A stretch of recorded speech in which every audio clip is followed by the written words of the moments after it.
आज आपण 1 कप हिरव्या मुगापासून अगदी झटपट होणारी तेलाचा थेंब एकही न वापरता आणि वजन कमी करणारी अशी पौष्टिक नाश्त्याची रेसिपी बघत आहोत. तर या ठिकाणी 1 कप हिरवा मूग आणि त्यामध्ये पाव कप तांदूळ टाकून मी रात्री भिजत घातलेले होते. 2 ते 3 तासासाठी सुद्धा तुम्ही भिजत घालू शकता आणि सकाळी नाश्त्याला ही रेसिपी तुम्हाला करायची असेल तर मग रात्रीच भिजत घाला.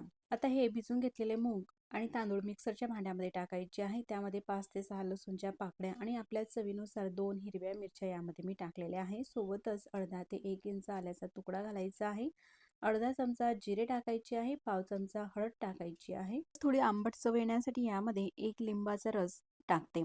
लिंबू अशा प्रकारे पिळून घालायचा आहे. लिंबू किंवा आमचूर पावडरचा सुद्धा तुम्ही वापर करू शकता किंवा पाव कप दही सुद्धा यामध्ये वापरू शकता. 1 मूठभर आपल्याला कोथिंबीर टाकायची आहे. आवश्यकतेप्रमाणे पाणी टाकायचं आहे आणि हे मिश्रण छान असं हे बारीक स्मूथ असं वाटून घ्यायचं आहे. बघू शकता मिश्रण हे वाटून झालेलं आहे. अशा प्रकारे इतपत हे घट्टसर आहे. खूप असं जास्त पातळसर सुद्धा करायचं नाही. अशाच प्रकारे राहिलेले सगळे मूग आणि तांदूळ जे भिजत घातलेले होते ते संपूर्ण वाटून घेतलेले आहे. आपल्या चवीनुसार मीठ टाकायचं आहे. साधारण अर्धा चमचा मीठ टाकलं. संपूर्ण हे मिश्रण मिक्स करून घेऊ. बघू शकता अगदी स्मूथ असं हे मिश्रण तयार झालेलं आहे आणि घरात उपलब्ध असलेल्या साहित्यामध्ये अगदी झटपट आपल्याला ही मस्त कुरकुरीत रेसिपी करून खाता येते. आता यावरती झाकण ठेवायचं आहे. थोड्या वेळासाठी असंच राहू देऊ. तोपर्यंत चटणी करून घेऊ. तर चटणीसाठी या ठिकाणी एक मीडियम साईजचा कांदा आणि आपल्या चवीनुसार साधारण 4 मिरच्या मी भाजून घेतलेल्या आहे. सोबतच एक पोहे खाण्याचा चमचा उडदाची पांढरी साल नसलेली डाळ सुद्धा भाजून घेतलेली आहे.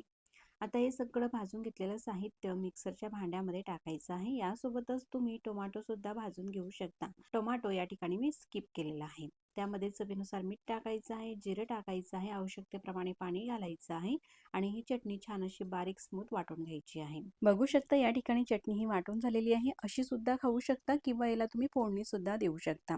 आता मिश्रण बघू. झाकण काढून घेतलेलं आहे. बघू शकता इतपत हे घट्टसर आहे. यापेक्षा जास्त पातळसर सुद्धा असायला नको, यापेक्षा जास्त घट्ट सुद्धा असायला नको. अगदी परफेक्ट हे मिश्रण झालेलं आहे. डोसाचा तवा गरम करायला ठेवलेला आहे. खूप असं गरम सुद्धा करायचा नाही.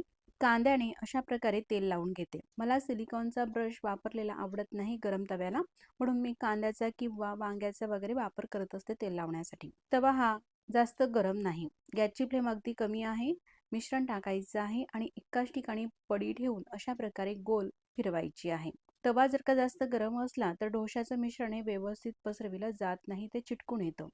त्यासाठी गॅस मोठा करायला नको. गॅस अगदी कमी आहे. कमी गॅस ठेवूनच डोसा हा पूर्णपणे आपल्याला पसरून घ्यायचा आहे आणि त्यानंतरच मग मीडियम गॅसची फ्लेम करायची आहे. गॅसची फ्लेम मीडियम केलेली आहे. मीडियम गॅसवरती अशा प्रकारे तवा फिरून हा डोसा आपल्याला शेकून घ्यायचा आहे.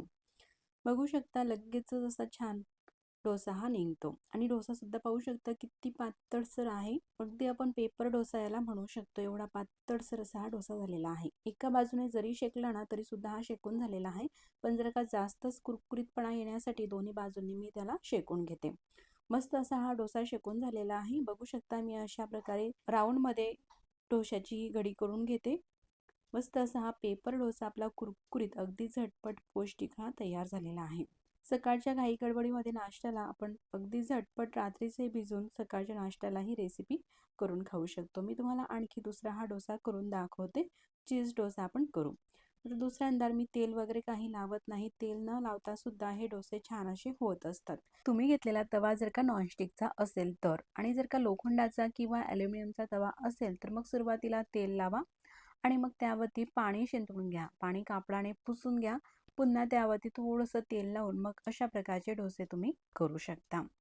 आता हा नॉनस्टिकचा तवा असल्यामुळे पुन्हा मी त्याला तेल वगैरे लावत नाही. मिश्रण टाकायचं आहे आणि एकाच ठिकाणी पडी ठेवून अशा प्रकारे गोल राऊंडमध्ये पडी आपल्याला फिरवायची आहे. पूर्ण डोसा हा पसरून घेतल्यानंतर गॅसची फ्लेम मिडियम करायची आहे आणि मिडियम गॅसवरती डोसा हा मस्त कुरकुरीत होईपर्यंत शेकून घ्यायचा आहे. आता डोसा हा शेकून झालेला आहे. त्यावरती थोडीशी मिरची पावडर टाकते किंवा सांबार मसाला सुद्धा वापरू शकता. आणि त्यानंतर मुलांना हे चीज आवडतं तर मी चीजचा वापर करत आहे किंवा तुम्ही आणखीनच पौष्टिक होण्यासाठी पनीर सुद्धा वापरू शकता. चीज अशा प्रकारे खिसून घालत आहे.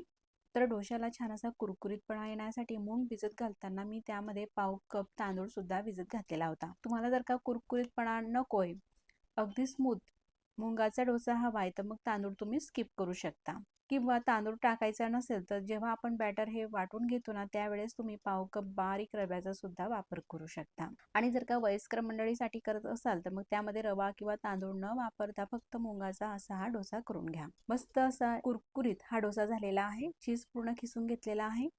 बघू शकता जाडी काय छान आलेली आहे आणि एकही थेंब तेल न वापरता आपला हा नाश्ता तयार झालेला आहे. चटणीला सुद्धा मी या ठिकाणी फोडणी दिलेली नाही, पूर्णपणे ऑइल फ्री आपली ही रेसिपी झालेली आहे. तुम्हाला जर का हवं असेल तर मग तुम्ही चटणीला फोडणी देऊ शकता. जाडी तर पाहू शकता.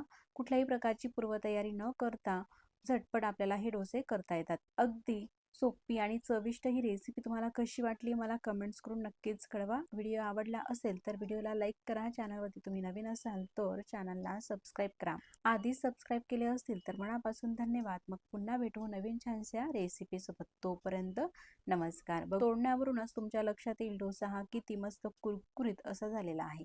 मस्त छान असा कुरकुरीत आवाज येत आहे. तेवढ्याच चवीला सुद्धा हा डोसा मस्त असा लागतो. मग तुम्ही सुद्धा नक्कीच करून बघा.